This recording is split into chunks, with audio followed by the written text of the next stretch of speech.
Hello everyone. First of all, very happy Diwali all of you guys with lots of best wishes, good health, prosperity and of course happiness. May God give you all the happiness of the world. भगवान इस दिवाली आप लोगों को दिवाली की light की तरह जगमगाते रहे आपकी लाइफ। तो आज हम इस दिवाली के शुभ अवसर पे बिहार बीपीएससी का सिलेबस और बिहार बीपीएससी का पैटर्न के बारे में चर्चा करेंगे। तो फर्स्ट ऑफ ऑल देखते हैं कि बिहार बीपीएससी में कितने एग्ज़ाम का होते हैं और उसके बाद क्या किस एग्ज़ाम में पूछा जाता है और किस तरह से किस प्रोसेस से होकर गुजरना होता है, देन हम एक ऑफिसर बनते हैं। तो फर्स्ट ऑफ ऑल देखते हैं पैटर्न को। तो पैटर्न में जो होता है, जो बिहार बीपीएससी होता है, एग्ज़ाम पैटर्न इस तरह से है। प्रीलिम्स है, मेंस है और हमारा इंटरव्यू होता है। प्रीलिम्स जो होता है टोटल नंबर ऑफ मार्क्स 150 का होता है, टोटल नंबर ऑफ क्वेश्चन 150 होता है। मेंस से पर क्वेश्चन 1 नंबर का होता है और इसमें हमारा निगेटिव मार्किंग भी 2 साल से इंक्लूड कर दिया गया है। जो निगेटिव मार्केट का इम्पैक्ट बहुत ही अच्छा पड़ रहा है, इससे हमारा कट ऑफ में बहुत ही एक अच्छा पॉजिटिविटी देखने को मिल रही है। कट ऑफ बहुत ही अच्छे जा रहे हैं, लगभग 90 के एवरेज ही है। ऐसे यूआर का I mean 100 के करीब कुछ गया है। एग्जैक्ट मेरे को डाटा पता नहीं है बट इतना ही है। तो ये हमारा एक एडवांटेज मान सकते हैं, क्योंकि हम एज ए ऑफिसर कहीं ना कहीं कंफर्मेशन मेरे पास रहेगा तभी हम क्वेश्चन को टिक करेंगे। ऐसे ही तुक्केबाजी नहीं करना है। तो ये पहले से आपको डेवलप करना होगा खुद में, और आप जो भी क्वेश्चन को क्लिक करते हैं तो वो आपका माइंडसेट में बिल्कुल भी राइट होना चाहिए। देन आप उसको क्लिक कीजिए और जो भी है आप अपना सफलता को हासिल कीजिए। तो ये हमारा प्रीलिम्स हो गया और ये हमारा मेंस होता है। मेंस जो होता है, मेंस में पेपर 1 होता है वो 300 मार्क्स का होता है, पेपर 2 होता है वो 300 मार्क्स का होता है। ये दोनों को GS1 GS2 पेपर बोलते हैं। और जो पेपर 3 होता है वो पेपर 3 होता है वो 300 मार्क्स का होता है, जहाँ यहाँ पे 300 नंबर का हमारा पहले लिया जाता था ऑप्शनल, जो कि 67th के बाद इसको हटा दिया गया है, संशोधन कर दिया गया और इसके जगह पे एक ऐसे पेपर को ऐड किया गया, जो कि यूपीएससी में ऐसे पेपर पहले से ही पूछा जा रहा था। तो कुछ यूपीएससी पे आधारित हमारा बीपीएससी भी चलने लगा है, ऐसा देखा जा रहा है। क्योंकि आगे हम आपको चर्चा करेंगे कि किस तरह से बीपीएससी को लोग कहते हैं कि बीपीएससी अब यूपीएससी होते जा रहा है। इसका क्या ऐसा रिलेट कर रहा है कि ऐसा लोग बोलने लग गए हैं, तो इसके बारे में भी मैं बताऊंगी।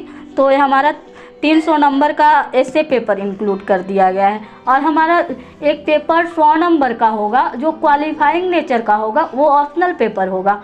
उसमें आपको 33% लाना है, सिर्फ क्वालिफाइंग नेचर है और वो भी आपको MCQ क्वेश्चन किए जाएंगे। तो कोई वैसा बर्डन नहीं है, आराम से आप कर लेंगे। और उसके बाद इंटरव्यू लिया जाएगा। वो 120 मार्क्स का होगा। तो 120 मार्क्स का टोटल हमारा 3 हो गया 6 और 3 9, तो 9 और 120 तो हमारा हो गया 1020 नंबर पे हमारा टोटल मेरिट बनेगा। इसके अकॉर्डिंग हमारा रैंक तय किया जाएगा और हम एक रैंकर बन पाएंगे। तो कहीं ना कहीं इसमें हम लोग को वर्क करना होगा और यहाँ पे हमको कट ऑफ पार करना होगा। ज़्यादा इसमें एफर्ट लगाने की कोई आवश्यकता नहीं है, सिर्फ कट ऑफ को पार करना है।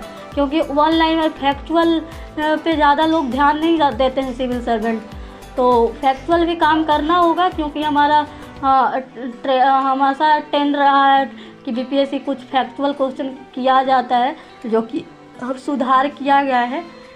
यूपीएससी लेवल का क्वेश्चन थोड़ा कर रहा है। पहले बायोलॉजी से क्वेश्चन बहुत पूछता था बीपीएससी, बट इस बार 68 जो लाया गया है, 68 में क्या किया कि बहुत ज़्यादा क्वेश्चन साइंस टेक से किया गया, जो कि एक फैक्चुअल नहीं था, वो एक स्टेटमेंट बेस्ड था। तो यहाँ से हम जानेंगे कि किस तरह से अगर हम तैयारी करते हैं तो हमारा प्रीलिम्स भी आराम से क्लियर हो जाएगा और मेंस भी क्लियर हो जाएगा और एक हम ऑफिसर भी बन पाएंगे। तो यहाँ पे देखते हैं कि एक्सपेक्टेड कट ऑफ जो हुआ था, हम अपने मान के देखते हैं कि 120 के एवरेज रहेगा, तो हमको 120 के प्लस लाना है, ऐसा हम सोच लेंगे बस। और उसके बाद हम मेहनत करना स्टार्ट कर देंगे। अब 80 जाए या 100 जाए, इससे कोई लेना देना नहीं है, हमको 120 पार करना है। तो हम कहीं भी सिलेक्शन से पीछे हट ही नहीं पाएंगे, सिलेक्शन पक्की है। तो 120 आपका टारगेट होना चाहिए। और उसके बाद आप अपना तैयारी कीजिए। तो इसके लिए तैयारी कैसे करना होगा वो मैं बताती हूँ। तो इसके लिए तैयारी इस प्रकार करना होगा। फर्स्ट ऑफ ऑल आप हिस्ट्री के लिए देखेंगे तो हिस्ट्री का वेटेज कुछ ज़्यादा होता है। हिस्ट्री से हमारा लगभग क्वेश्चन जो किए जाते हैं वो लगभग क्वेश्चन हम इधर आपको बताएंगे। तो हिस्ट्री हो गया, ज्योग्राफी हो गया, इकोनॉमिक्स हो गया। तो हिस्ट्री में मॉडर्न हिस्ट्री होता है, मिडिवल होता है, एशियंट होता है। इसके लिए सबसे पहले आप NCERT पढ़िए 6 to 12। न्यू वाला बुक अगर है तो 6 to 12 पढ़िए, और अगर ओल्ड वाला पढ़ना चाहते हैं तो 11-12 का पढ़ लीजिए, ये इनफ है और कुछ करने की आवश्यकता ही नहीं है। उसके बाद एडवांस आप देख सकते हैं, नो प्रॉब्लम। एडवांस आप देखेंगे तो कोई आपको समझ में आएगा, कोई दिक्कत नहीं होगा। ज्योग्राफी के लिए आप वर्ल्ड ज्योग्राफी, इंडियन ज्योग्राफी और बिहार ज्योग्राफी पढ़ लीजिए।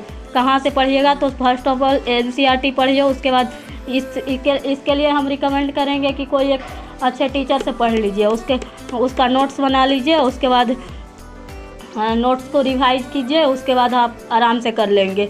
इससे 15 से 20 क्वेश्चन किए जाएंगे और यहाँ से 25 से 30 क्वेश्चन किए जाएंगे जो हिस्ट्री से किए जाएंगे, और सबसे ज़्यादा मॉडर्न हिस्ट्री से